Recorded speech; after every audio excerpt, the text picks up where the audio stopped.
Kamal sir, Rajini sir உட்பட அனைவரும் வந்தாங்க. அப்புறம் இன்னொன்று, பொதுக்குழுக்கு வரல, அதுக்கு முன்னாடி கிரிக்கெட் ஒரு ஒரு ஒரு ஒரு அமைப்புக்காக நடந்த கிரிக்கெட்டுக்கு வந்து அஜித் சாரும் வரல, விஜய் சாரும் வரல,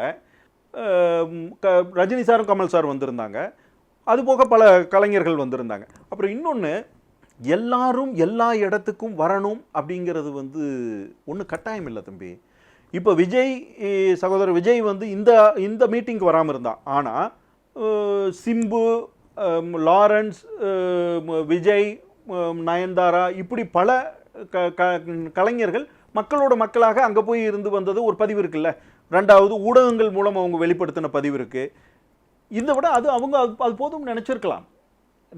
இப்போ மாணவர்கள் அந்த அமைப்பு அங்கே இருக்கும்போது நீங்கள் எப்படி இங்கே வந்து இது மட்டும் பண்ணுனீங்கன்னு கேட்குறத நான் வந்து ஒத்துக்கலையோ, அதுபோல் இங்கே இருக்கிற அமைப்பு இப்படி ஒன்று பண்ணும்போது அவர்கள் ஊடகங்கள் மூலம் நான் உணர்வை வெளிப்படுத்திட்டு அங்கே போய் வெளிப்படுத்திட்டேன்னு சொல்கிறதையும் நான் அக்செப்ட் பண்ணணும். இல்லை, அது தப்புன்னா நான் இங்கே பந்தல் போட்டோ அல்லது இங்கே வந்து நாங்கள் உட்கார்ந்துருந்து அது தப்புன்னு மாறும் இல்லையா?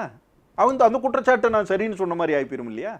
அப்படி அல்ல, உணர்வுகளையும் எல்லாரும் வெளிப்படுத்தணும். மாணவர்களுக்கு சப்போர்ட். அதை ஒரு நடிகர்கள் போய் தனித்தனிப்பட்ட முறையில் நிற்க முடியாத சூழ்நிலை இருக்குது. அங்கே பாதுகாப்பு இல்லாமல் ஒரு போகும்போது ஒரு போலீஸ் தரப்பில் இருந்து நீங்கள் வர வேண்டாங்கன்னு சொல்கிறாங்க. ஊடகங்கள் மூலம் பண்ணும்போது அது ஒரு விமர்சனமாக மாறுது. அப்போது ஒரு சங்கம் என்பது பலதரப்பட்ட கலைஞர்களுடைய உணர்வுகளை வெளிப்படுத்துவதற்கும் ஒரு பிளாட்ஃபார்ம் பண்ணி கொடுக்குறோம். நீங்கள் வாங்க, உங்கள் உணர்வுகளை நீங்கள் வந்து இந்த இடத்துலேருந்து வெளிப்படுத்துங்க, ஒரு அமைப்பின் மூலம் வெளிப்படுத்துங்க அப்படின்னு ஒரு ஏற்படுத்துகிறோம். இல்லை, நான் தனியாக பண்ணிக்கிறேன், ரொம்ப சந்தோஷம். ஆனால் 100 பேரில் 98 பேர் அந்த அமைப்பின் மூலம் தங்களுடைய உணர்வுகளை அன்னைக்கு வெளிப்படுத்திக்கிட்டாங்க. அது ரொம்ப மரியாதையான விஷயம்.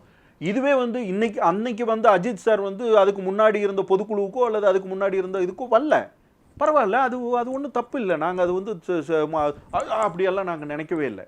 ஒவ்வொருத்தரும் ஒவ்வொரு காலகட்டத்தில் இது போல் இருக்கத்தான் செய்வாங்க. அதெல்லாம் நாம் அக்செப்ட் பண்ணணும்.